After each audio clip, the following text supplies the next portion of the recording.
Imagine that you and your friends have a very special secret clubhouse where you hang out, share secrets, laugh and joke, and basically get away from the outside world. And to access this clubhouse, each of you needs a special secret key to gain access. But what do you do when you go home or travel, go on vacation, and you still want access to that clubhouse where just you and your special friends can confide in each other? Well, Palo Alto's GlobalProtect software is just like that special key that gains interest to the clubhouse. That special key can actually create a virtual tunnel between your house or your vacation or wherever you're at to basically create a bridge so that you can have access to that clubhouse anywhere you go. So in more technical terms, what Palo Alto's GlobalProtect software does is just like this analogy that we just used here. The clubhouse is pretty much the organization's private resources in one or more different parts, data centers, or buildings within the organization. And that magical key is actually GlobalProtect's client VPN software solution that we're going to be discussing today.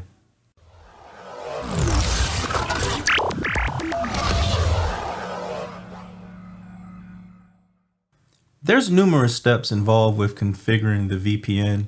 So what I've gone ahead and done is went ahead and created most of those configurations. And today we're just going to step through and explain briefly each of those configurations, starting with the self-signed certificate. So from our web console, if we go ahead and click on device,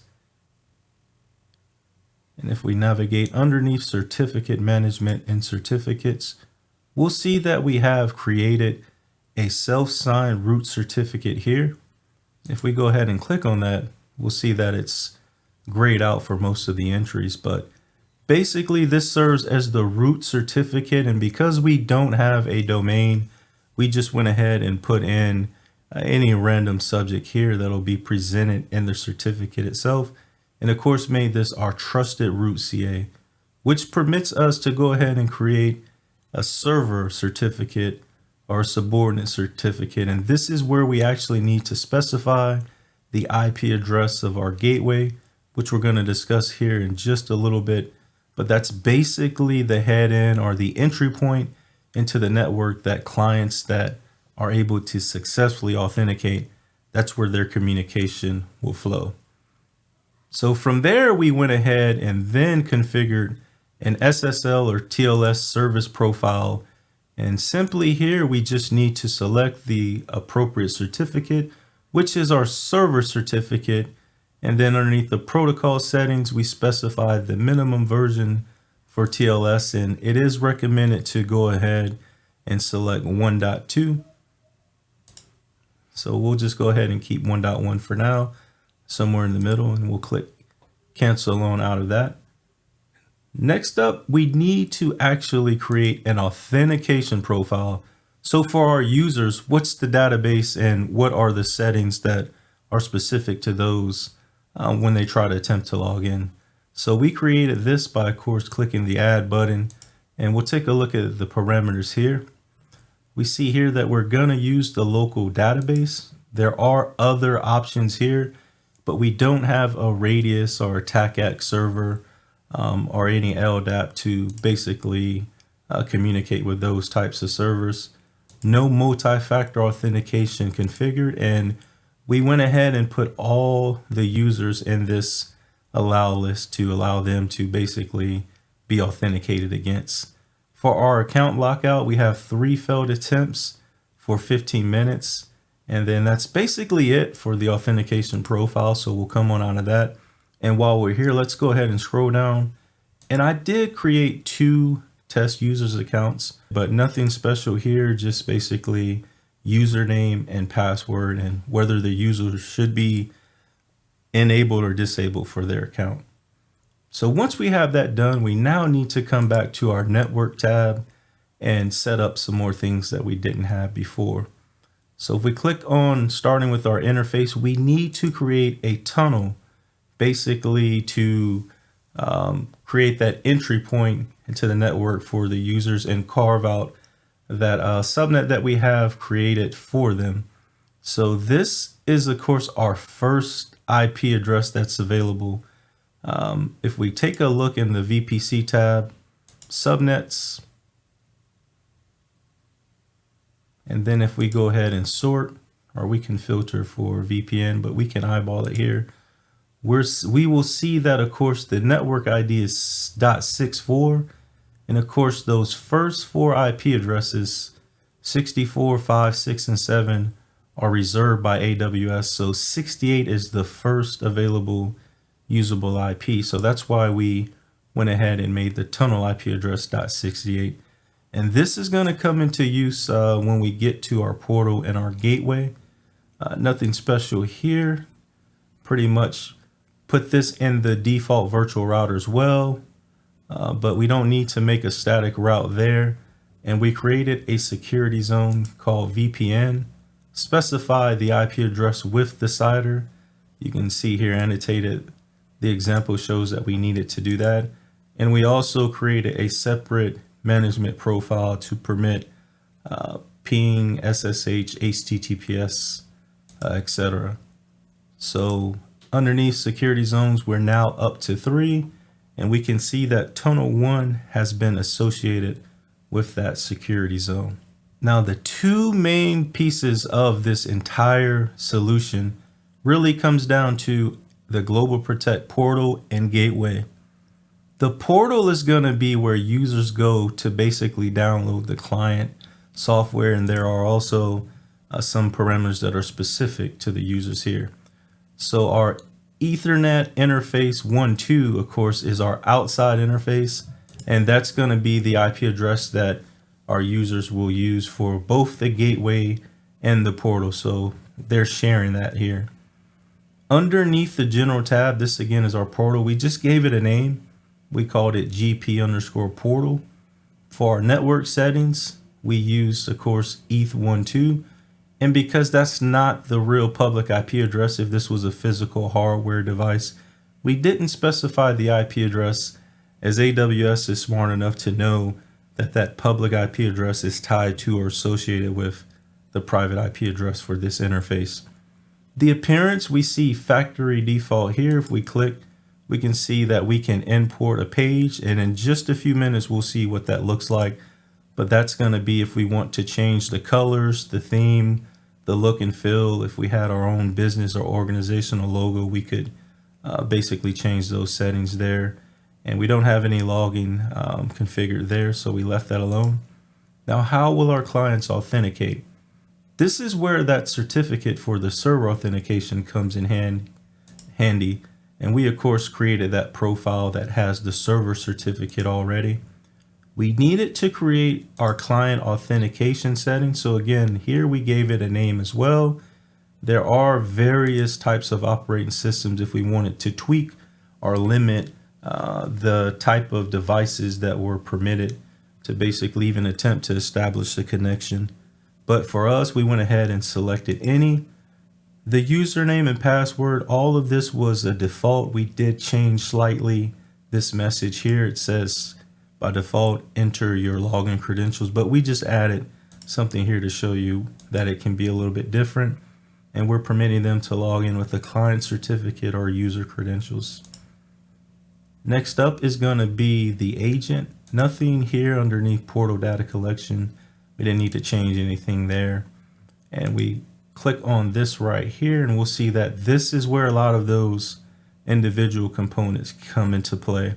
So we gave it a name, and we basically left the rest of the settings default. This does permit the user to save their credentials. Nothing specified here, but this is where a lot of those pre-checks come into play before permitting a client to authenticate to the portal, such as software versions, different things like that on their hardware. Basically, if you want to do posture checking before. This is not an internal gateway, it's actually external. So if we were using a trusted CA and we had our fully qualified domain name with basically a URL, we could put that here. But for us, we of course don't have that, so we need to specify that public IP address. And just for tests, we are just limiting our region to the US. you can see here that you can filter it by a slew of different countries and regions here, and different CIDR ranges as well. So that's all we have there. And these last two tabs, these are default as well, but this is where you'll see various options that are available. And as I discussed earlier, there's just tons of different options here. We could speak for a few hours about different options of configuring GlobalProtect, but that will be a more advanced video to come in the near future. So for our portal, that's all we need there. And we can go ahead and take a look at that. We'll break off instead of explaining the gateway. So if we come back to our EC2 instance tab, let's go ahead and copy our IP address for the outside interface, remembering of course the local database, the list of users that we created there. And this is basically what the portal looks like. So if I type one of those users, POC underscore user1, and specify the username there, we'll see that we are now able to download the software for our basically operating system, Windows or Mac OS, and for Windows 32 or 64-bit. So if we were to click download for 64-bit, it'll, for me, go to my download folder. And that's what that portal page, the significance of it is for. If an organization wants their users to be able to download it and not have the help desk or that administrative to basically have to do that on the fly for each of their computers or new users, or anytime someone wants to make an update. But back into our console, we'll go back to device real quick here. And if we scroll down to GlobalProtect client software, these are, at the time of this video, these are the different versions that we have there. So again, if we click check now, we'll see that I did install a very old version. Sometimes the self-signed certificates don't play nice with the newer versions, but we see here that each of these three that has the check mark means that I downloaded and tested those. Neither one of these two more recent ones played nice, but all you would need to do is activate whichever version that you first downloaded. And when it says activate, it's activating it on the portal page here. So that's pretty much what the portal's significance is, its use case, and basically the parameters that are around it. So now moving on to the gateway, and this is basically, when I used the term head in earlier, this is going to be where when we install that software and get logged in and need access to an organization's internal resources, or AKA that Clubhouse, this is going to be basically what we're terminating that session on. So if we come back to network, click on gateway, and now let's take a quick look at some of these settings here. For the gateway, we see that there's a few less tabs there, but we do have, similar to the portal, again, we're combining the portal and the gateway on the same outside interface. You could separate this and add another interface if you so choose. Similarly, log settings, nothing needed there. Same thing as well for authentication. We're using the same service profile and the same local database. Nothing different there. If we come down to agent here, this is where the tunnel comes into play. If we were to uncheck that, then we see that our configurations would be deleted. So let me select that again and basically not mess with that. We can change the max number of users that are permitted to basically be on this tunnel. I changed that value to 10. And then underneath client settings, we see here two different things. So coming back to our VPC, we of course know that 68 is the IP address that we use for the tunnel. So now when clients or users are able to successfully authenticate and now they're on the network, they need to be handed an IP address from this subnet. So we just selected a small sample of that subnet, and that's the pool that we're going to use. Again, more further filtering that we can do to prevent users to be only on certain or use only certain operating systems for their device, come from a certain region, et cetera, or even only permit certain IP addresses or address ranges. Nothing's configured here on the authentication override, but the IP pool. This is where we didn't use that entire CIDR. I think that's the /26, but we just peeled off about 30, 31, 32 IP addresses from that range here. And this is the handful of IP addresses that will be handed out to clients that are able to successfully authenticate.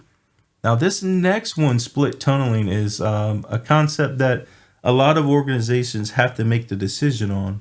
So really, split tunneling is if it's enabled or if there's any routes or resources that are included, then the user, when they're on the VPN, to reach these specified CIDRs or hosts or FQDNs, if we were to add those here, that traffic will go across the VPN, and any other destinations that are not specified here will basically use the clients. Like if I'm at home on my laptop and Wi-Fi, it'll use my personal internet to go across that.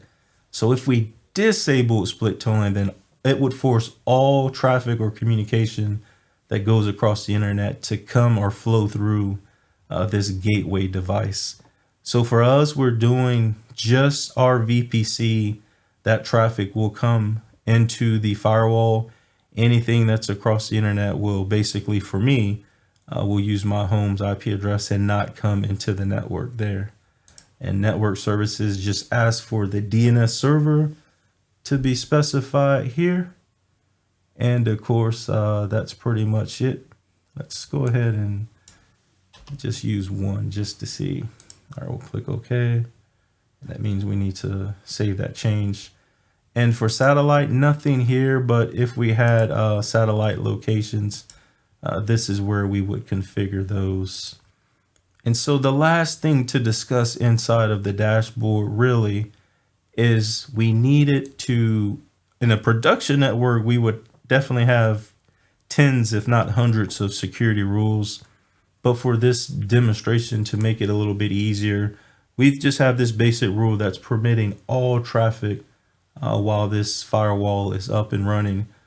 But we did have a single NAT rule that was just basically for the inside traffic to be able to communicate with the internet. And that test Linux box that we have, this is the number of hits that, of course, while it was up and operational from those curl commands and pings, etc., this is what that traffic was doing. I did configure these two NAT settings that basically say to basically NAT the source of coming in across the VPN to the outside interface. And we'll see a slew of most of our traffic going there for the client to basically get its IP address and speak there. And then this VPN trusted to communicate with those inside /24 hosts. And so I reset those counters, but we'll see that increase when we get on the VPN. And for the most part, that's all of the basic overview of what's needed. And you can see that was a lot of different options to have to juggle to configure Palo Alto's client VPN solution. So now let's go ahead and hop on to the VPN. Let me go ahead and minimize everything here. Woo, and we'll see that desktop that looks like that, basically a nightmare. And so we'll click here. And when we install that software, we need to enable it. But the very first thing that you'll see is it'll ask you what's your portal, or basically what gateway do you want to be using. And we've gone ahead and entered, of course, that same IP address that we're using for both our portal and gateway. And I've gone ahead and saved my login credentials as well for POC user 1. If we click on host profile, this is basically a slew of information that host check or posture validation that, again, you saw some of those configuration settings that may show, basically, what type of interfaces does this device have, what type of anti-malware, etc. And if it doesn't have a certain version, it can deny that client from being able to get on the network. Troubleshooting is for if there's any issues, we can start collecting the logs, starting, and you can read through some of them. But sometimes you need to give this to the security staff to basically do some further troubleshooting. But back on general, that's all we need to really specify is the portal when we were to install it. And then of course the POC user. And so once we have that, we can basically go ahead and, oh, it connected already. So we're on the VPN there. And so now if we pull up, let's go MobaX term of this solution. And then we will, let's go CMD as well. And let's kind of go, let's see. So now if we do a quick IP config /all, woo, a lot of interfaces as you can see. All right, so for us, we probably need to scroll all the way up. All right, so there we go. So we see that we got an IP address from that range of pool nodes that we saw. DNS server, we didn't commit that change, so we're pulling both the AWS DNS server or Route 53 resolver, and of course Google's DNS server quad 8's there.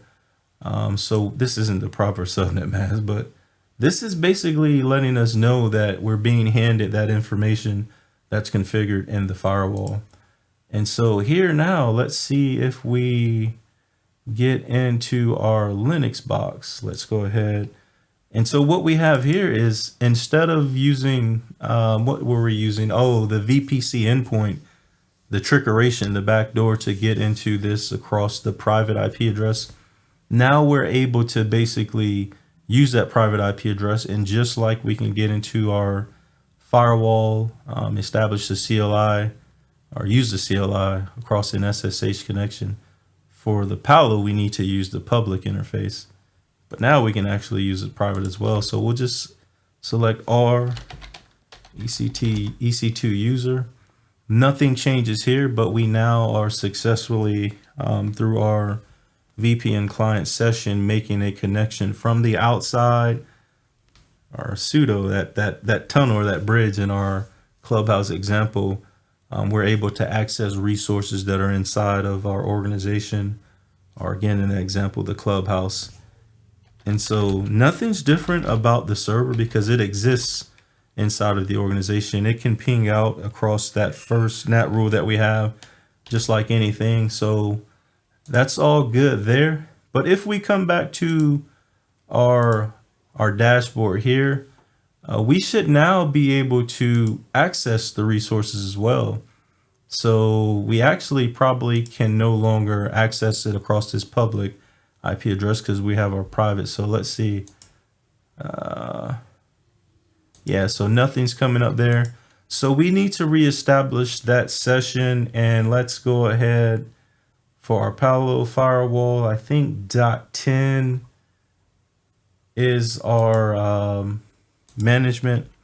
So we'll go ahead and do that. We'll click that there. There we go. So now we can access, of course, SSH we've proved, and of course, HTTPS. I went ahead and modified the security groups as well accordingly. Let me log in with the administrator account that I created. And so we're basically demonstrating that now that we are successfully authenticated to the gateway, we are accessing resources internal to our organization, or in this instance, our organization's private cloud, which is just this Palo Alto firewall and Linux, but we no longer need to use the public IP address and come across that elastic network interface. So we should be pretty much in business. So let's just quickly, before we call it a day, take a look at some of these traffic logs. And let's take a look at that security zone.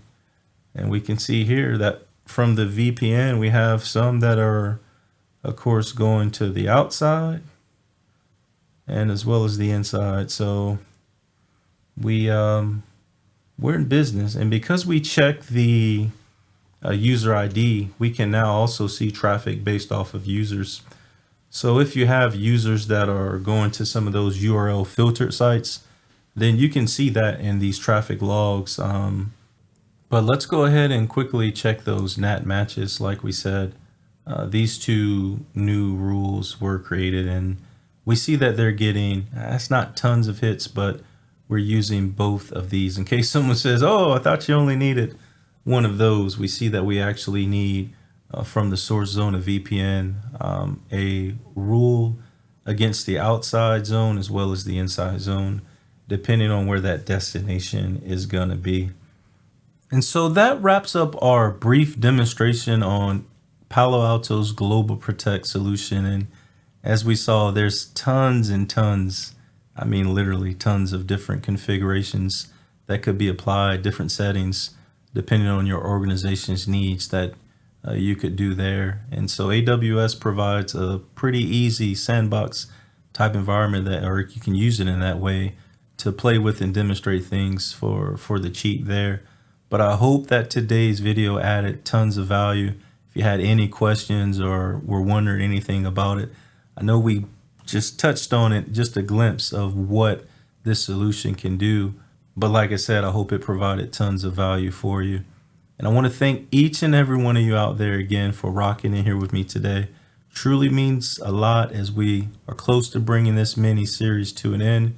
We need to go ahead and submit that final report and just quickly demonstrate CloudWatch and some of the logging metrics that, of course, AWS is automatically doing for this EC2 instance and those types of resources. But we'll see that in the next video, and I hope to see you there as well.